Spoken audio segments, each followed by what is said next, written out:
여러분 안녕하십니까? 2026년 8월 16일 오전 10시 8분을 시계가 가리키고 있습니다. 이번에 이제 여기를 할 차례죠. 천문학 여기를 할 차례인데 여러분들한테 그 중요한 얘기를 해드리겠습니다. 내가 이 유튜브 여러 가지 인류 역사에 남을 그런 유명한 사람들을 하고 있잖아요. 근데 내가 처음에는 1시간을 녹화해서 올렸습니다. 그러니까 1시간이면 여러분들 상당히 내가 다른 사람이 하는 유튜브도 많이 본다고 했잖아요. 1시간짜리 녹화분을 보려면 상당히 지루한 감이 들어요. 그래서 내가 녹화 시간을 줄였습니다. 40분으로. 그래서 여태까지 계속 40분 녹화를 했거든요. 근데 다른 사람이 해서 올린 유튜브를 이렇게 봐도 40분도 내가 보기에 지루한 생각이 들어. 그렇다면 여러분들 그러실 것입니다. 40분짜리 영상도요, 상당히 지겹다고 느껴질 수가 있을 거예요. 아주 진짜 그 영상이 아주 내용이 재미난 것이 아니라면은 40분도 굉장히 길게 느껴지리라고 생각해요. 그래서 내가 이번에는 또 한 번 결단을 내렸습니다. 10분을 줄여서 이제 30분으로 하기로 이제 결정했습니다. 그래서 앞으로는 처음에는 내가 1시간 녹화를 해서 올리다가 시간을 줄여가지고 이제 40분을 녹화를 해서 올렸고, 이번에 또 10분을 또 줄이는 겁니다. 그래서 30분으로 이제 녹화를 해서 올리겠다 이런 말씀을 드립니다. 다른 사람이 녹화해서 올린 유튜브를 봐도 그래요. 40분짜리도 굉장히 아주 길게 느껴진다니까. 정말 그게 재밌는 콘텐츠가 아닌 이상은 40분짜리도 굉장히 길게 느껴져요. 그래서 10분을 더 단축해가지고 앞으로는 계속 30분 녹화를 해서 올리겠다 이런 말씀을 드립니다. 천문학, 망원경의 도입은 인류가 우주를 보는 두 번째 눈을 얻은 중요한 사건으로서 관측 천문학이 비약적으로 발전한 계기를 마련했다. 갈릴레이 천문학적 업적은 망원경을 천문학이 이용한 최초의 인물 중 한 명으로서 다양한 새로운 천문학적 발견을 해낸 것이다. 갈릴레이가 망원경을 발명했다는 건 사실이 아니지만 성능이 변변찮던 망원경을 손수 개량하여 20배 배율까지 향상시켰으며 무엇보다 그렇게 발견된 사실들을 단순히 나열하는 데 그치지 않고 하나의 과학적 가설인 지동설의 관측적 증거로서 조직적으로 활용했다.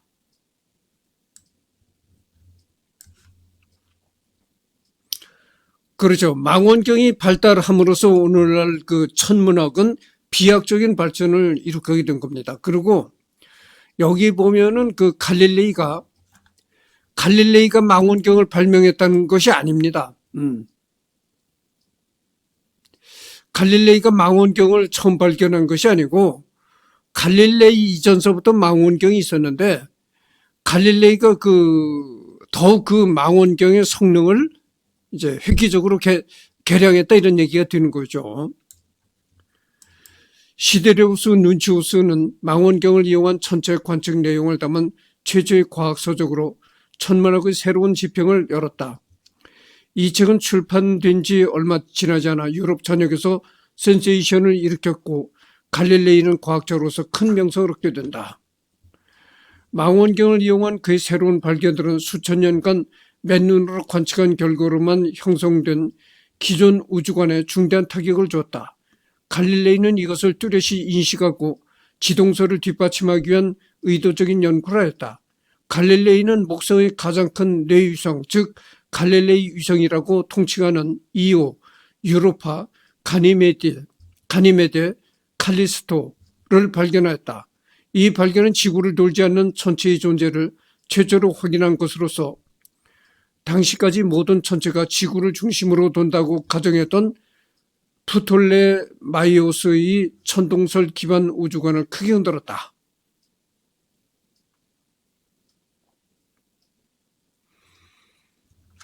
당시 갈릴레이는 이 위성들의 이름을 메디치 가문의 이름들로 채웠지만 결국 동시 발견자로 인정받는 시몬 마리우스, 장명으로 이와 같이 바뀌었다. 또 갈릴레이는 금성의 위상 변화를 발견했는데 이는 프톨레마이오스의 모델로는 절대로 설명할 수 없는 현상이다. 달의 울퉁불퉁한 겉면과 태양의 흑점 관찰 또한 천상계가 무결하다는 관념을 부쉈다.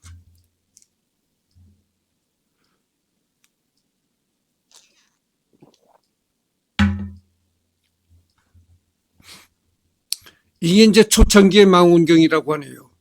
갈릴레이 초창기 굴절 망원경이다 이렇게 됐네요.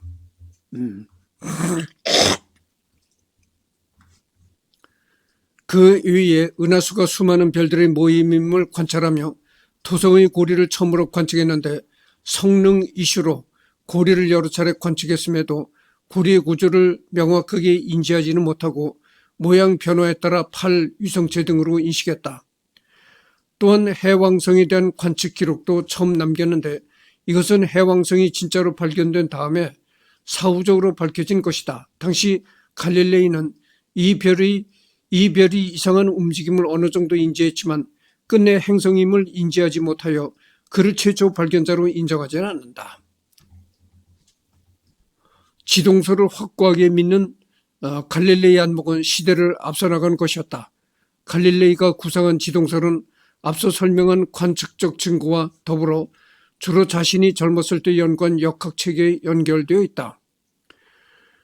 그는 동시대의 천문학자였던 케플러의 수학적 이론과는 다른 관점으로 주로 지구가 움직이는 증거가 무엇인지, 그렇다면 왜 지구가 움직이지 않는 것처럼 보이는지 등의 역학적 문제에 관심을 두었다. 철학적 담론의 단계를 크게 벗어나지 못한 코페르니쿠스의 지동설은 갈릴레이를 유시한 다음 세대의 과학자들에 의해 비로소 그 과학적 근거가 쌓이기 시작한 것이다. 그 과정에서 갈릴레이가 확립한 관성과 상대성 원리는 근대 역학의 핵심적인 기초를 마련했다.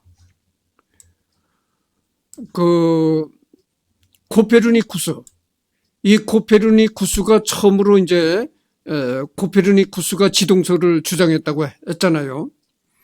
근데 이 코페르니쿠스라는 사람이 주장한 지동설은 어떤 과학적인 이론을 기반으로 해서 그런 얘기를 주장한 것이 아니고 어디까지나 철학적인 그런 생각에서 그런 얘기를 했다는 겁니다. 그러니까 이게 좀 참 웃기는 얘기인데,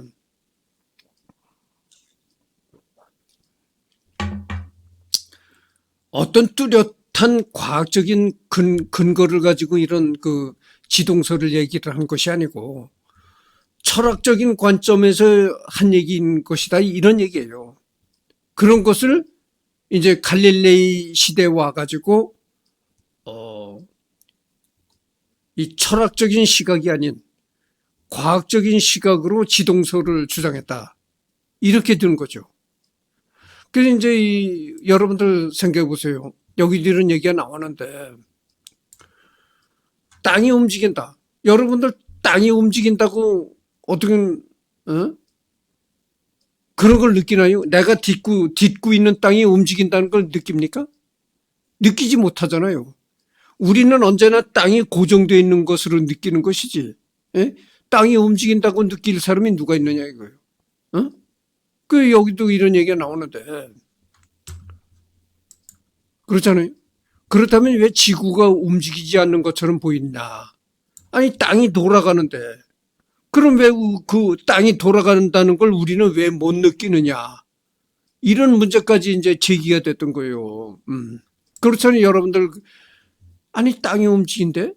아니 그럼 왜 우리가 땅이 움직이는 걸 못 느끼나? 이런 이제 의문점이 제기가 됐던 거죠.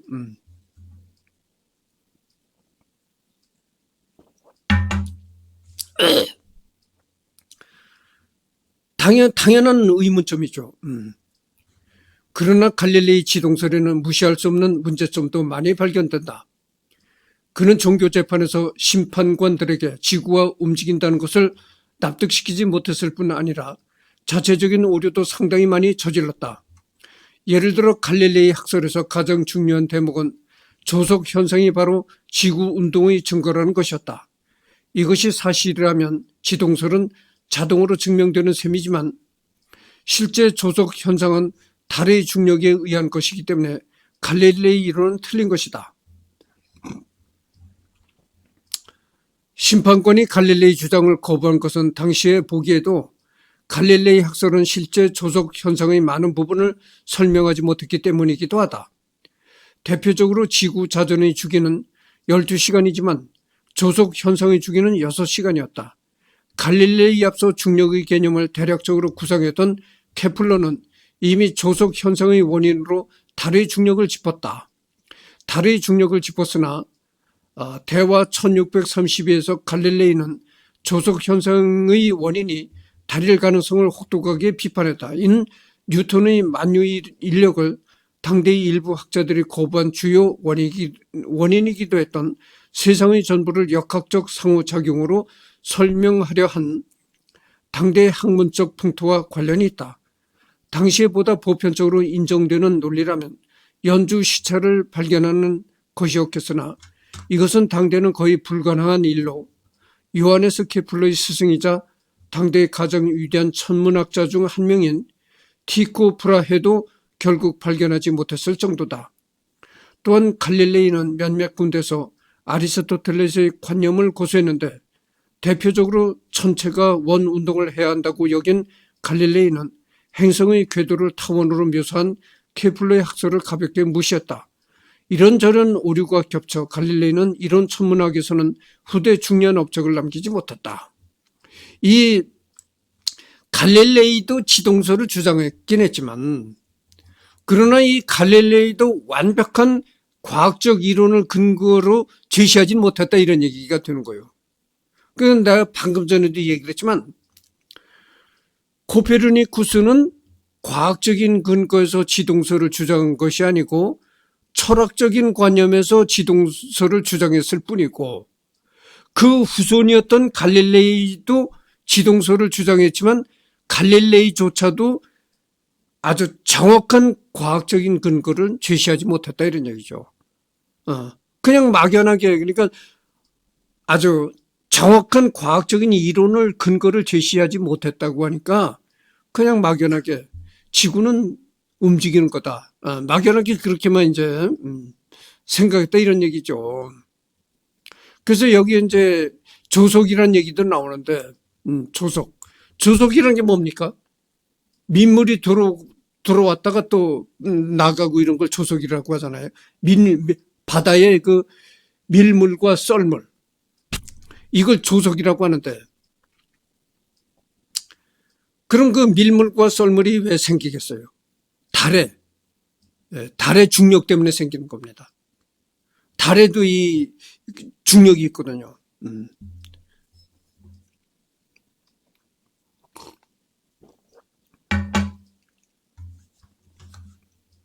한편 갈릴레이는 왜 망원경으로 천체를 관찰함이 합당한가? 이에 대해서 이렇다 할 합리적 설명을 하지 못했다. 당시 사람들은 아리스토텔레스적 우주관에 의거하여 천체는 에테르라는 지상의 곳과는 전혀 다른 물질로 이루어졌다고 보았고 지상계와는 전혀 다른 논리체계를 적용해서 해석했다. 그런데 갈릴레오는 망원경을 통해서 지상계의 먼 곳을 관찰해보니 실제로 일어난 사건과 흡사했다. 아마도 천상계 역시도 망원경으로 관찰할 수 있을 거라 생각합니다. 라고 했을 뿐 어째서 망원경으로 관찰한 것이 실제로 일어난 일과 흡사한지 논리적으로 입증할 수 없었다. 이것을 입증하려면 광학 이론을 빌려와야 하는데 이건 갈릴레오보다 훨씬 후대의 물리학이다.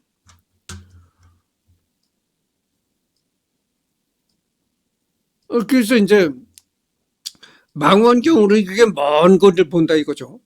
이렇게 망원경으로 먼 거리를 봤을 때 그 먼 데에 위치한 그 풍경이 진짜 실제하는 풍경과 동일한가? 이런 의문도 가졌었다는 거죠. 그러니까 망원경으로 이렇게 먼 거리를 보았을 때 그 보여지는 그게 일종의 허상이 아닌가 뭐 이런 식의 생각도 했다는 거죠.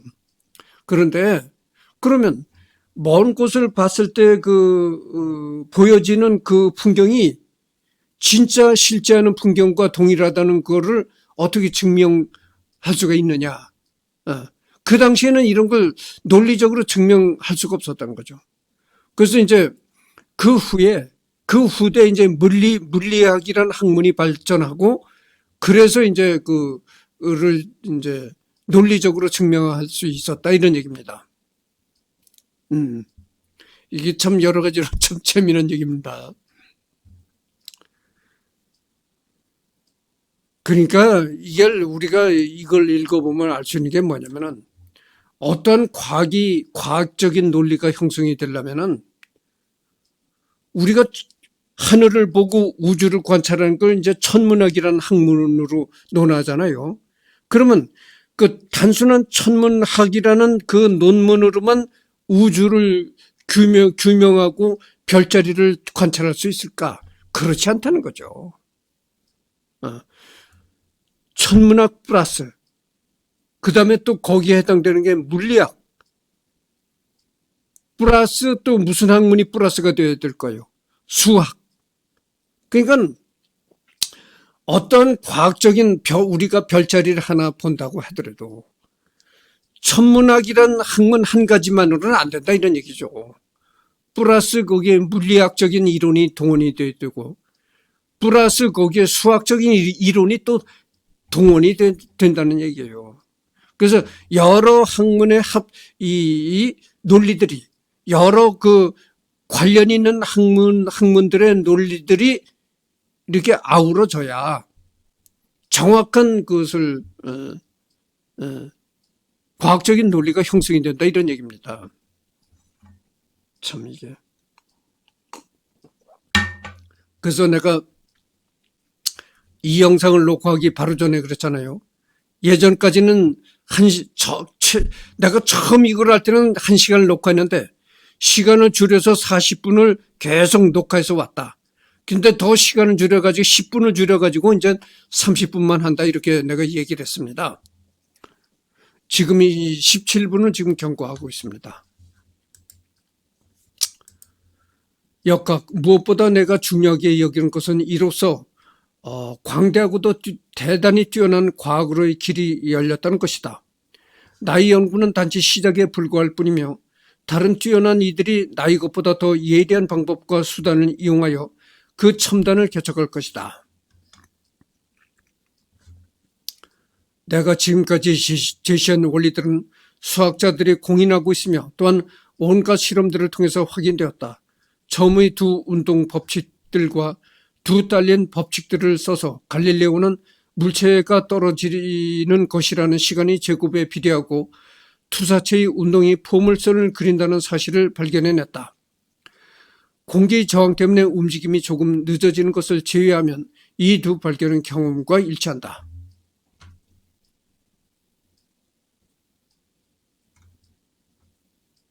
투사체의 운동이 포물선을 그린다.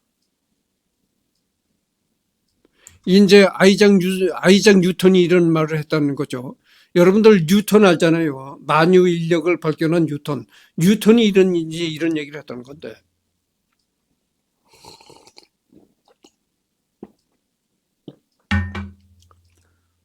투사체의 운동이 포물선을 그린다. 여러분들 총을 쏘잖아요. 딱 어떤 목표물을 겨냥해서 딱 방아쇠를 딱 당겨서 빵 총을 쏜다 이거죠. 그러면 그 총알이 어떻게 날아갑니까? 우리가 우리가 그냥 감각적으로 느끼기에는 그냥 일직선으로 총알이 날아간다고 그렇게 생각이 되잖아요. 그런데 그게 아닙니다. 이 총알이 날아가는 그거를 과학적으로 이렇게 분석을 해보면 총알이 이렇게 일직선으로 날아가서 목표물을 맞추는 것이 아니고 딱 이렇게 방아쇠를 당기면은 그 총알이 이렇게 포물선을 그려서 날아갑니다.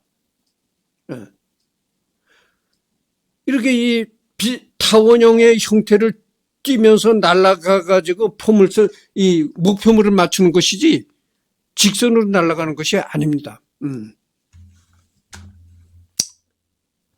그래서 이거는 이제 아이작 뉴턴이 이제 이런 얘기를 한 거고, 자연 철학의 수학적 원리라는 이제 곳에서 이런 얘기를 했다는 거죠. 갈릴레오의 최대 업적이라 평가받는 역학 연구는 망원경에 관심을 돌리기 전인 1580년대에서 1600년대에 주로 이루어졌지만, 그 집대성은 종교 재판을 받은 뒤 출판한 두 새로운 과학, 이것이 이제 1638년에 출간된 건데, 에서에 이루어졌다. 두 새로운 과학에서에 이루어졌다. 이곳에서 갈릴레오는 재료 역학, 자유낙하, 진자 등 다양한 주제를 다루는데, 특히 그의 자유낙하 운동 연구는 그 자체로 하위 헌스, 라이프니츠, 뉴턴 등이 역학을 연구하는 데 있어서 하나의 법례를 제공했다. 그의 역학 연구를 시작으로 그때까지 부분적으로 도전받았지만 패러다임의 지위를 고수하던 아리스토텔레스의 역학이 해체되고 새로운 역학으로의 길이 열렸다. 중세까지 역학을 지배한 아리스토텔레스의 운동학은 오늘날의 과학과는 많은 점에서 달랐다. 예를 들어 아리스토텔레스는 수학과 자연세계가 본질적으로 무관하다고 여겼다. 그가 보았을 때 수학은 물질과 그 변화를 다루지 못할 뿐 아니라 수학의 정밀성과 단순성이 수많은 변수의 영향을 받는 자연세계에 적용되는 것은 기대하기 어려웠다. 이런 인위적인 분리는 과학이 정밀해지는 데 큰 장벽을 제공했다. 물론 아리스토텔레스의 기조가 중세까지 엄격하게 유지된 것은 아니다. 고대부터 아르키메데스는 이미 정역학의 수학을 적용하였고, 필로포누스는 6세기의 아리스토텔레스의 운동론을 다각적으로 비판하였다. 중세에 들어 스콜라 학자들은 제한적으로나마 수학을 이용해 운동을 기술하고 아리스토텔레스의 주장에서 잘못된 개념들을 점진적으로 수정하며 중세 역학을 발전시켰다.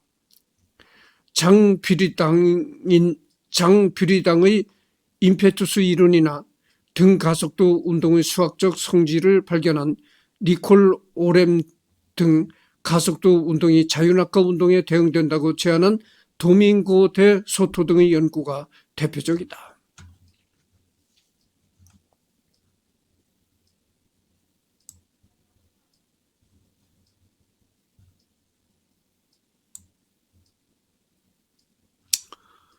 여기 보면 이제 이런 얘기가 납니다. 아리스토텔레스는 수학과 자연세계가 본질적으로 무관하다. 수학과 이게 자연 세계와는 관련이 없다. 이런 얘기를 했다는 거죠. 근데 이것은 현대 과학적인 논리에서 본다면, 현대 과학적인 입장에서 본다면 이것은 틀린 얘기가 되는 거죠.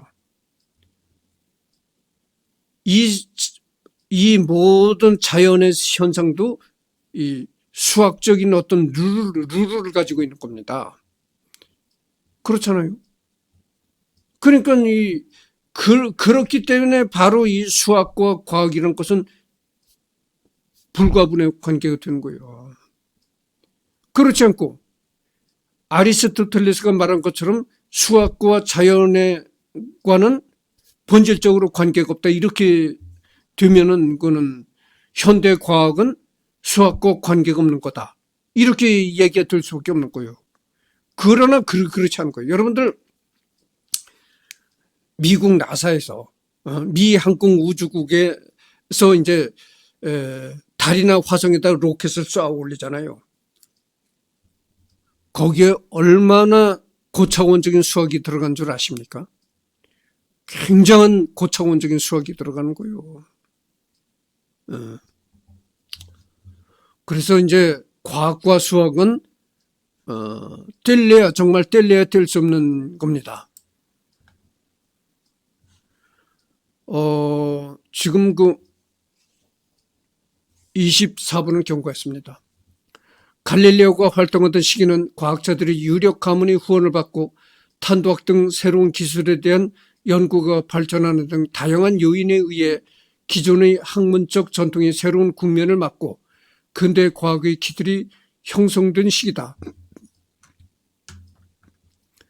갈릴레오가 스스로 새로운 운동학이라 부른 역학 연구는 고전 역학의 기초를 다지는 첫 걸음이었다. 갈릴레오는 자연의 언어가 수학임을 굳게 믿었으며 특정 수학적 가설을 검증할 목적하에 창의적으로 고안된 실험 도구들을 통해 물리 세계와 수학 세계를 연결하였다. 또한 갈릴레오는 근대 역학의 여러 기술적 요소를 도입했는데 아리스토텔레스 역학이 추구했던 운동의 원인을 따지기에 앞서 운동의 형식을 정확하게 기술하는 데 집중하였으며 자유낙하의 작용에서 매질과 마찰의 영향을 분리하고 이상적인 상황을 도입하였다. 이로써 갈릴레오는 진공에서 자유낙하가 등가속도 운동으로 이루어짐을 입증하고 이를 수평선상의 관성 운동과 결합하여 포물선 법칙을 유도함으로써 후대 학자들이 운동 법칙을 정립하는 데 기여할 수 있었다.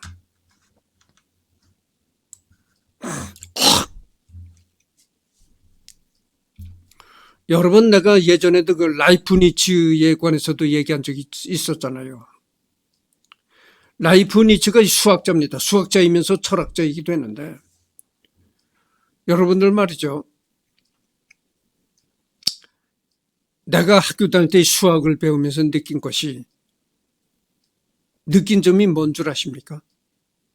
이 수학이라는 학문이 굉장히 논리적인 학문이에요.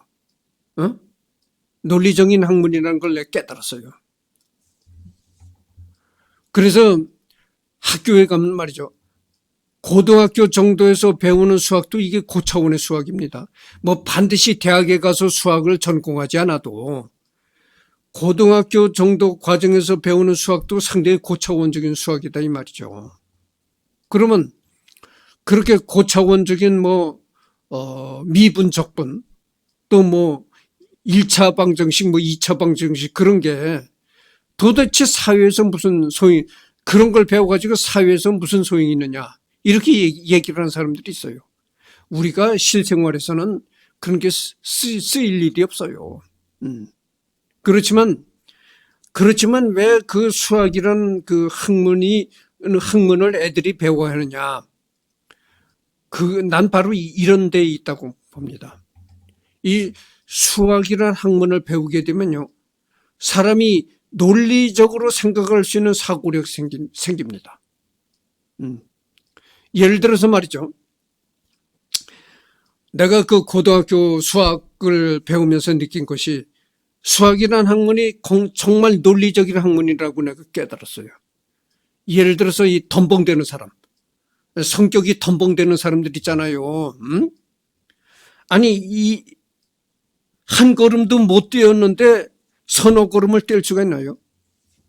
여러분도 생각해 보십시오. 한 걸음도 못 나가는데 한 걸음도 못 뛰어놓은 상태인데 서너 걸음을 점프를 할 수가 있습니까? 아니 체육에서는 점프라는 개념이 있긴 있는데 학문에서는 이 점프라는 개념이 있을 수가 없는 거예요. 더욱 모든 학문이 다 그렇겠지만 더욱 수학은 더 그런 겁니다. 이 수학의 세계에서는 점프라는 게 있을 수가 없는 거예요. 일을 해야 다음 단계 2로 넘어가고, 2를 끝마쳐야 다음 단계 3으로 나갈 수가 있고, 3을 끝내야 다음 단계 4로 다 진행할 수 있다 이런 거예요. 이게 바로 논리적인 거다 이거예요. 그래서 여러분들, 그래서 이 덤벙대는 사람, 한 걸음 뛰고 대번에 점프를 원하는가? 한 번에 그냥 벼락출세, 한 번에 1억 천금, 이런 게 수학에서는 허용되지 않는다 이런 얘기. 그런 생각들이. 그거를 내가 이 방정식이나 미적분을 배우면서 느낀 게 바로 그거예요. 야, 이 수학이라는 학문이 굉장히 논리적인 거로구나.